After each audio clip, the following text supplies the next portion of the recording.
Українська освіта уже майже 6 років перебуває в стані надзвичайної ситуації.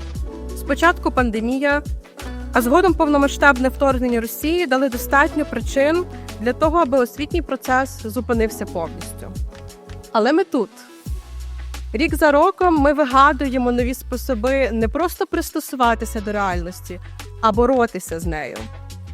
Українські школи працюють навіть на прифронті. Українські освітяни навчають, підтримують і часто навіть фізично захищають своїх учнів від російських атак. А українські учні продовжують вчитися навіть в укриттях та навіть без електроенергії.